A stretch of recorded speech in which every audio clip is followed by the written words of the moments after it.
सुप्रभात मुलांनो, कसे आहात तुम्ही सगळे? मजेत ना? आणि हो, स्वतःची काळजी घेताय की नाही? घेताय ना? व्हेरी गुड, घेतलीच पाहिजे.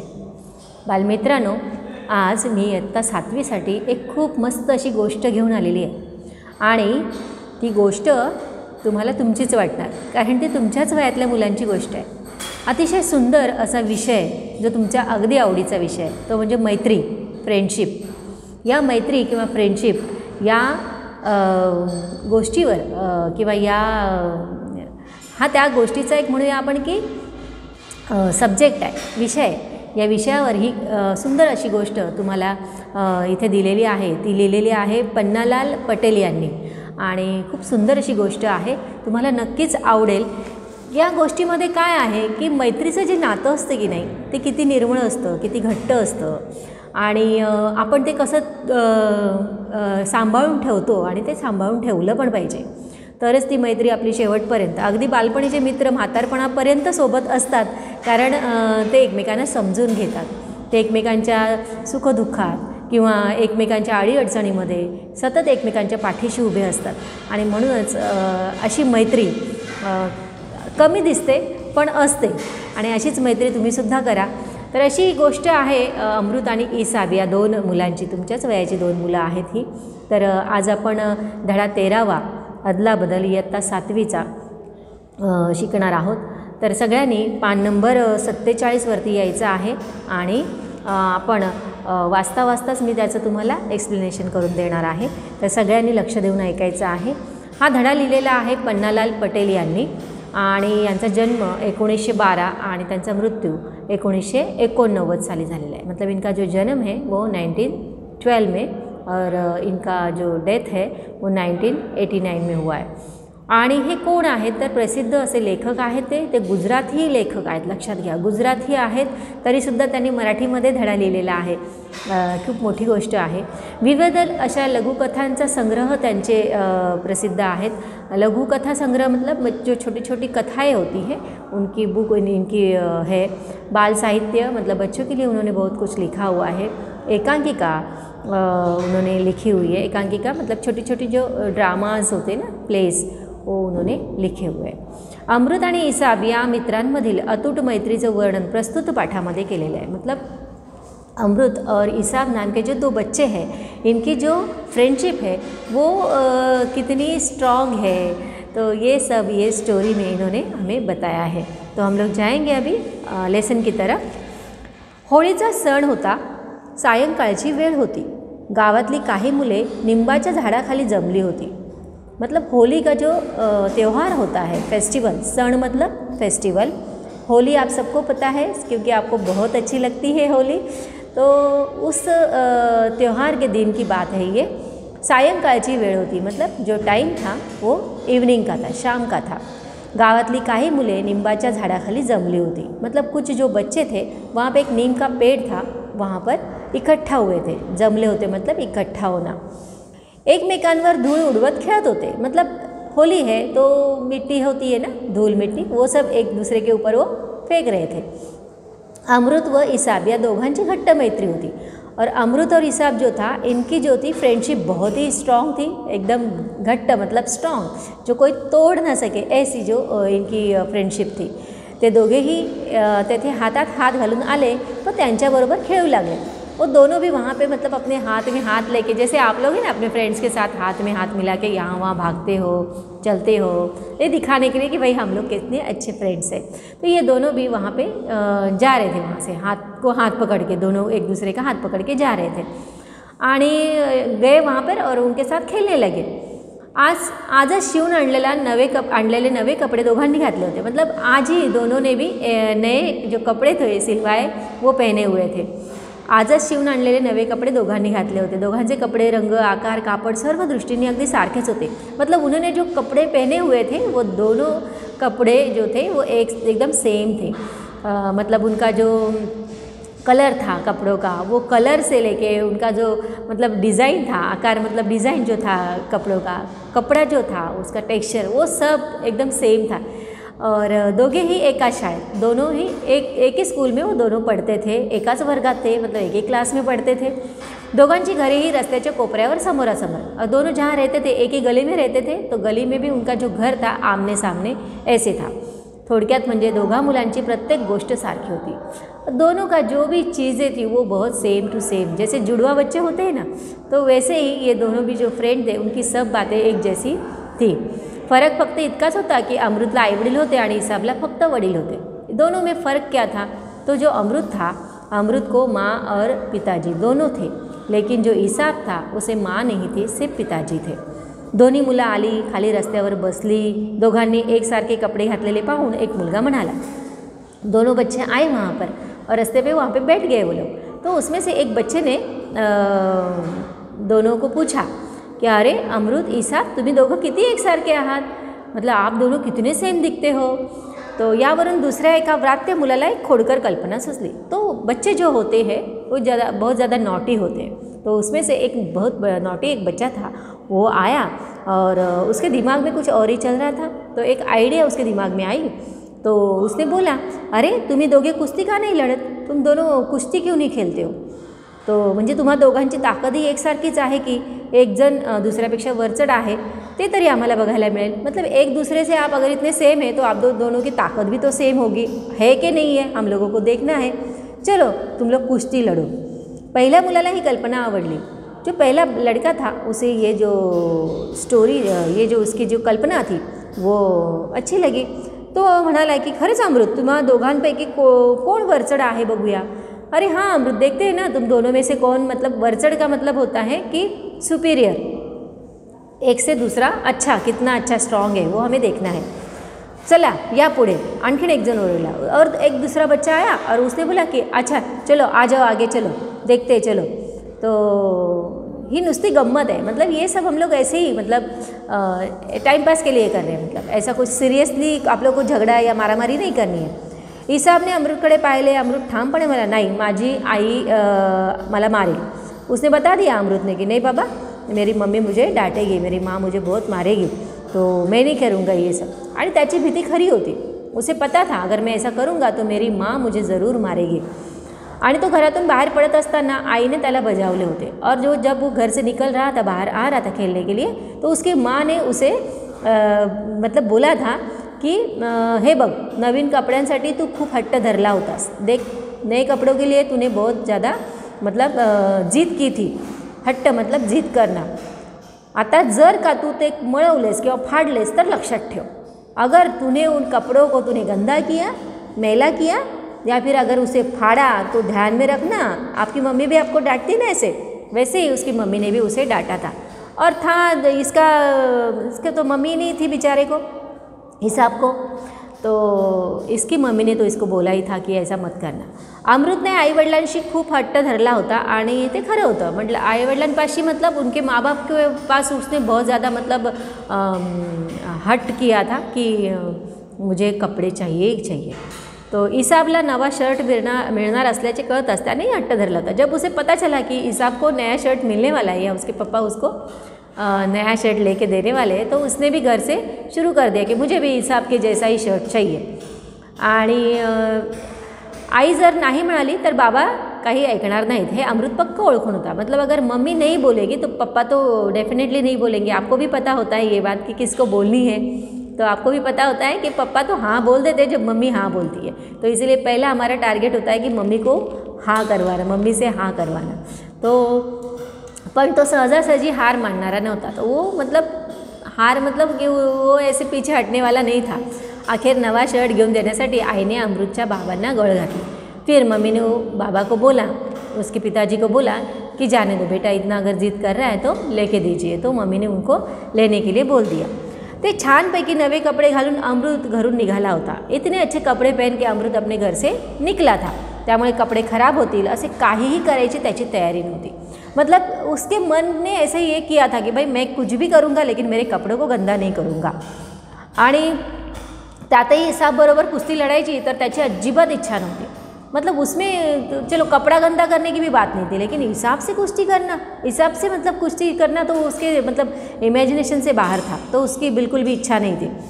त्याचवेळी एकाने अमृतचा हात पकडून म्हटले, एक बच्चे ने अमृत का हाथ पकड़ा और बोला, चल रे कुस्तीचा एक डाव होऊ दे, चल एक डाव मतलब एक बारी करेंगे हम लोग। त्याने अमृतला मोकळ्या मैदानात खेचून नेले। फिर जो मैदान था उसमें उसने उसका हाथ पकड़ के उसको खींच के वहाँ लेके गया आणि त्या मुलाच्या तावडीतून सुटायची अमृतने खूप धडपड केली। मतलब उसने उसको पकड़ा था ना, तो हाथ छुड़ाने के लिए, अपने आप को छुड़ाने की बहुत कोशिश की उसने। आणि वो बोला भी, हे बघ केशव, माझी कुस्ती खेळायची मुळीच इच्छा नाही आहे, सोड मला, मतलब मुझे कुश्ती खेलने की बिल्कुल भी इच्छा नहीं है, तो मुझे छोड़ दे। पण तो त्याला जाऊ देईना, लेकिन वो उसे छोड़ने के लिए तैयार ही नहीं था। त्याने अमृतला जमिनीवर ढकलले। अमृत को उसने क्या किया, धक्का दे दिया। और बाकीची पोरे गमतीने ओरडली। बाकी बच्चों को तो मज़ा ही आता है ना ये सब चीज़ें देखने के लिए, आप लोगों भी ऐसे करते हो ना, लेकिन ये बुरी बात है, ऐसा नहीं करना चाहिए। तर बाकीची पोरे गमतीने ओरडाने लगी। फिर वो बाकी के बच्चे भी जोर जोर से चिल्लाने लगे, उन्हें अच्छा लगने लगा ये सब, अच्छा हो रहा है, मतलब मस्ती हो रहा है, टाइम पास हो रहा है करके। अमृत हरला, केशव जिंकला, केशव जिंकला, हुर्रे हुर्रे ऐसे करके, मतलब अमृत जो था वो हरला मतलब वो ये हो गया, उसको क्या बोलते हैं हम लोग कि वो मतलब जीतना, मतलब हम लोग जीतते हैं, और हारना मतलब कि उसको हर मतलब ये हो गया वो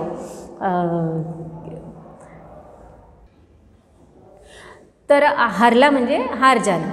हाँ, तो एक जीतेगा तो दूसरा तो हारने वाला ही होता है ना। तो ऐसे ही कि वो लोग चिल्लाने लगे। ईसाबला हे सहन झालं नाही, ईसाब को ये बिल्कुल भी अच्छा नहीं लगा, उसे सहन नहीं हुआ ये बात, आणि त्याचा पारा चढला, मतलब उसे बहुत गुस्सा आ गया। त्याने केशवचा हात घट्ट धरले आणि चल ये, मी तुझ्याबरोबर कुस्ती लड़तो। तो उसने बोला कि चल केशव, मैं तेरे साथ कुश्ती लड़ता हूँ करके। तो वो एकदम गुस्से में आके उसको, फिर केशव घुटमळला, लेकिन उसकी इच्छा नहीं थी। केशव तो घुटमळला मतलब वो ना हाँ ना के इसमें था, मतलब ना ही था उसका, लेकिन इसने अभी एकदम से बोल दिया कि चलो करके। पर बाकीच्या मुलांनी त्याला चिथावले मतलब उसे, हम लोग करते ना, पुश करते ना कि अगर कोई ना बोलेगा तो उसकी हाँ कैसे करवानी, ये सिर्फ बच्चों को मालूम होता है बराबर से। तो वो एकदम उन्होंने उसको तैयार किया। दोन्ही मुले परस्परांना भिडली मतलब उनका फाइटिंग शुरू हो गया। ईसाब ने पेच घालून केशवला चित केले। ईसाब जो था उसने पेच मतलब एक कुश्ती जो खेलते हैं ना, तो कुश्ती खेलते वक्त है ना एक डाव असतो, मतलब कि क्या बोलते हैं उसको, टू मेंटेन अ ग्रास्प और होल्ड, ऐसे पैर से या हाथ से ना ऐसे पक्का पकड़ के रखते हैं। तो ऐसे पेच घालून केशवला चित केले, मतलब उसे ऐसे क्या बोलते हैं उसको, उल्टा कर दिया उसको एकदम से। आता कुठे मुलांच्या लक्षात आलं की गंमत म्हणून सुरू केलेल्या खेळाला भलतेच गंभीर वळण लागले। मतलब जो उन लोगों ने ऐसे ही मतलब टाइम पास के लिए खेलना था, वो एकदम सीरियसली हो रहा था सब। आता केशवचे आईवडील आपल्याला रागवतील, मतलब अभी उसके मम्मी पापा जब आएंगे केशव के, तो हम लोगों को तो बहुत मतलब डांटने वाले हैं, मार भी पड़ेगी। वो डर गए बच्चे, आणि या भीतीने सर्व मुले सहरावेरा पळून गेले, और ये डर के मारे सब बच्चे थे वो भाग गए। आणि अमृत आणि ईसाब देखून तेथून निघाले। फिर अमृत और ईसाब भी संभल गए और फिर वहाँ से निकले, आणि दोघेही थोड्याच अंतरावर गेले असतील की अमृतचे लक्ष ईसाबच्या शर्टाकडे गेले। और जैसे अमृत का ध्यान गया ईसाब की शर्ट की तरफ, तो उसका जो शर्ट का जो जेब था, खिसा था, पॉकेट, वो फट गया था, फाटला होता तो। भीतीने दोघांचे पाय जमिनीला खिळले, मतलब दोनों भी एकदम डर गए और वहीं पर रुक गए एकदम से। आणि मुलांच्या पोटात गोळा आला घाबरून, मतलब वो इतने डर गए कि पेट में एकदम से एकदम गोला आ गया उनके। आणि पुढ्यात काय वाढून ठेवलं आहे याची कल्पना त्यांना आली, मतलब अभी तो मतलब 100% मार पडेगी। या शर्टासाठी ईसाबच्या वडिलांनी सावकाराकडून पैसे कर्जाऊ पैसे घेतले होते, मतलब उन्होंने लोन लिया था साहूकार से, कर्जा लिया था शर्ट लेने के लिए। आणि कापड निवडण्यात आणि शर्ट शिवून घेण्यात खूप वेळ खर्ची घातला होता, मतलब कपड़ा चूज़ करने से लेके उसको सिलाई करने तक उन्होंने बहुत ज़्यादा टाइम भी दिया था उस शर्ट को ये करने के लिए। अचानक अमृतला एक कल्पना सुचली, एकदम से अमृत को एकदम आइडिया आई। त्याने ईसाबला एका बाजूला ओढून नेले, ईसाब को उसने बाजू में ऐसे खींचा आणि स्वतःच्या शर्टाचे बटने काढत अमृत म्हणाला, ये अपना शर्ट का बटन जो था वो खोल रहा था, और वो बोला कि चल लवकर काढ तुझा शर्ट, हा माझा शर्ट घाल, मतलब तेरा शर्ट तू निकाल और मेरा शर्ट तू पहन। और तुझं काय, तू काय घालणार, लेकिन तेरा क्या, तू क्या पहनेगा, ईसाब ने विचारले। मी तुझा शर्ट घालेन, मैं तेरा शर्ट पहनूंगा, अमृत ने उत्तर दिले। ईसाब शर्टाची बटणे काढू लागला, ईसाबने शर्ट की बटणे खोली, शर्टाची आदला बदल। पण त्याने काय होणार आहे, तुझे बाबा तुला मार देतील, शर्ट का मतलब एक्सचेंज करना है, लेकिन उससे क्या होगा, तेरे बाबा तुझे मारेंगे। तो खरं आहे ते मला मारतील, सही बात है वो मुझे मारेंगे, पण मला वाचवायला आई आहे, लेकिन मुझे बचाने के लिए मेरी माँ है. ईसाप घुटमळला. त्याच वेळी त्याला कुणाच्या तरी खोकण्याचा आवाज जवळून ऐकू आला. मतलब ईसाप जो था वो क्या करे क्या ना करे इसके बीच में था, तो उसने ना किसी की खांसी की आवाज़ सुनी. दोघा मुलांनी झटपट शर्टाची अदलाबदल केली. फटाफट उन्होंने शर्ट जो था वो एक्सचेंज किया आणि गल्ली बाहर आली. तो गली के बाहर वो आ गए. मग सावकाश घराकडे चालवती. धीरे धीरे अपने घर की तरफ वो चलने लगे. भीतीने अमृतच्या छातीची धड़धड़ वाढली होती. वो इतना डर गया था कि उसकी जो हार्ट बीट्स थी वो ज़्यादा बढ़ गई थी. तो इसका जो नसीब था वो बहुत ही अच्छा था. तो होळीचा दिवस होता, क्योंकि वो होली का दिन था. या दिवशी झोंबाझोंबी होणारे ठरलेलेच असते. झोंबाझोंबी मतलब कि फाइटिंग, वो तो सब तो होता ही है ना, खिंचातानी पकडापकडी ये सब तो बातें होती ही है. तर अमृतच्या आईने जेव्हा त्याचा फाटलेला शर्ट पाहिला तेव्हा तिने फक्त कपाळाला आठ्या घातल्या. जब उसकी मम्मी ने उसे देखा कि सब जेब वगैरह फटी हुई है, तो उसने सिर्फ है ना ऐसे देखा उसको आणि त्याला माफ़ करून टाकले, मतलब उसे माफ़ कर दिया. सुई दोरा घेऊन तिने त्याचा फाटलेला शर्ट शिवून टाकला. तो सुई धागा लेके उसने क्या किया, उसका जो फटा हुआ शर्ट का जो खीसा मतलब जेब थी, पॉकेट थी, वो उसने क्या किया, उसको वहीं पे स्टिच कर लिया, सिला दिया. मुलांची भीती गेली. उनका जो डर था वो चला गया. दोघेही पुन्हा हातात हात घालून बाहेर होळी पेटवली होती तिकडे ते लोग बघायला गेले कि जहाँ पे मतलब शाम के टाइम पे जो है हम लोग क्या करते हैं, सुबह क्या करते हैं, होली खेलते हैं. दिन भर हम लोग रंग वगैरह खेलते, पानी खेलते, मिट्टी खेलते, और फिर शाम को हम लोग होली जलाते हैं. आपको सबको पता होगा. तो वो लोग वहाँ पे जो होली जो जल रही थी वहाँ पर वो गए आणि शर्टाची अदलाबदल केल्याचे एका मुलाच्या लक्षात आले. तो एक जो बच्चा था उसमें से उसके ध्यान में आ गया कि इन्होंने क्या किया, शर्ट का एक्सचेंज किया. त्याने या दोघांच्या आनंदावर विरजन घालत टोमणा मारला. मतलब दोनों भी जो इतने हैप्पी थे एकदम, तो उसने क्या किया, उन लोगों को टॉन्ट मारा कि असं तुम्ही तुमच्या शर्टांची अदलाबदल केली आहे ना, केली आहे तर मतलब आपने जो शर्ट था वो दोनों ने एक्सचेंज किया है ना. हां, तर आता ही गोष्ट आपल्या वडिलांच्या कानावर जाईल या धास्तीने दोन्ही मुले आपापल्या घराकडे धावली. उन्हें लगा कि अगर ये मेरे पापा को पता चल गया तो फिर बहुत ही गड़बड़ हो जाएगी, तो वो अपने अपने घर की तरफ भागे. ईसापचे जे बाबा थे उनके, वो आंगणात खाटेवर बसले होते, आंगणामध्ये बसलेले होते. आंगण था उनके, तो वहाँ पे जो खाट थी वहाँ पे वो बैठे हुए थे. त्याने दोन्ही मुलांना हाक मारली. दोनों बच्चों को उन्होंने आवाज़ दी और बोला कि इधर आ जाओ. अरे असे मित्रांपासून पळताय काय, अपने फ्रेंड्स को साथ खेलना छोड़ के तुम लोग कहाँ भाग रहे हो, या इकडे बसा माझ्यापाशी, इधर आइए और मेरे पास बैठी. त्याने अमृतला हाक मारली. अमृत को उन्होंने आवाज़ दी. त्याला बरोबर घेऊन थेट त्याच्या घरी गेले. फिर उसको साथ में लिया और फिर उसके घर गए. त्यांनी अमृतच्या आईला हाक मारली. अमृत की माँ को उन्होंने आवाज़ दी. ती घरातून बाहेर आली. वो घर से बाहर आई. हसन भाई म्हणाले, भाभी आजपासून तुमचा हा अमृत आहे ना माझा मुलगा बरं का, मतलब आज से आपका ये जो बेटा है ना अमृत, ये मेरा बेटा है. ती हसत म्हणाली, काय झालं हसन भाई, अहो तुम्हाला एका मुलाकडे बघायला होत नाही तर या दोघांकडे कसे बघणार, आपको एक बच्चा संभला नहीं जाता है तो आप ये दो बच्चों का कैसे ख्याल रखोगे. तर भाभी अमृतसारखी एकच काय, अनेक मुलं असली ना तर या सर्वांना वाढवायची माझी आजपासून तयारी आहे. मतलब ये अमृत जैसा एक क्या, मैं तो ऐसे अगर 100 बच्चे भी रहेंगे ना तो भी मैं उनको मतलब बढ़ाने के लिए, उनका देखभाल करने के लिए मैं मतलब तयार हूँ करके. हसन भाई भावुकपणे दाटून आलेल्या गळाने म्हणाले. हसतपणे आणि भावुकपणे मतलब कि इमोशनल हो जाते ना इंसान, तो थोड़ा सेंटिमेंटल होके उन्होंने ये बात की. आणि हसनभाई वहिनींना म्हणाले की या मुलांना गल्लीत शिरताना मी बघितलं होतं. ये जो बच्चे थे वो गली में जा रहे थे तो मैंने उनको देखा था. ते काय करता थे बघण्यासाठी मी तिथे गेलो. हे दोनों भी वहाँ पे क्या कर रहे हैं ना ये देखने के लिए मैं चुपचाप वहाँ गया था. हसन भाई काय सांगत आहे ऐकायला शेजारच्या पाजारच्या बायकाही तिथे आल्या. हसन भाई कुछ बता रहे करके, तो आजू बाजू के जो भी पड़ोसी थे वहाँ के लोग वो भी वहाँ पे आके उनकी बातें सुनने लगे. या मुलाने आपल्या आपल्या शर्टांची अदलाबदल कशी केली हा प्रसंग सांगायला हसन भाईंना फार वेळ लागला नाही. तो ये बच्चों ने अपना अपना शर्ट कैसे एक्सचेंज किया ये उन्होंने तुरंत बता दिया. आणि ते सांगून ते पुढे म्हणाले की इसाबनं अमृतला विचारलं की तुझ्या बाबांनी तुला मारलं तर. तो इसाबनं अमृतला मतलब अमृत को पूछा कि अमृत ने बोला कि तू मेरा शर्ट पहन ले करके. तो उसने बोला कि अगर तुझे तेरे बाबा मारेंगे तो, तेरे पिताजी अगर तुझे मारेंगे तो. यावर अमृत काय म्हणाले ठाऊक आहे, आपको पता है उसने क्या जवाब दिया. तो म्हणाला मला वाचवण्यासाठी माझी आई है, मुझे बचाने के लिए मेरी माँ है. किती खरं आहे. अमृतच्या उत्तरानं माझा बदल केला आहे. मतलब कि अमृत ने जो आंसर दिया था उसमें मेरे अंदर मैं चेंज हो रहा, मतलब मैं बदल गया हूँ. महत्त्व कशाला आहे हे त्याने मला शिकवलं. मतलब किसको इम्पोर्टेंस होती है. माँ की जगह कोई नहीं ले सकता, हम सबको पता है. लेकिन अगर पिताजी को भी पता है कि हम माँ बन सकते हैं, अगर उसको नहीं है माँ तो वो भी माँ बन सकती है. जैसे कोई किसी की माँ नहीं होती है, किसी के पिताजी नहीं होते हैं, तो वो कैसे, मतलब एक ही सिंगल पेरेंट होते हैं, तो वो कैसे अपने बच्चों को माँ और पिताजी का दोनों का प्यार कैसे देते हैं, कैसे संभालते हैं. तो ये मुझे अभी समझ आ गई आहे. अमृत व इसापच्या परस्परांवरील प्रेमाची गोष्ट ऐकून सर्वजण हेलावून गेले.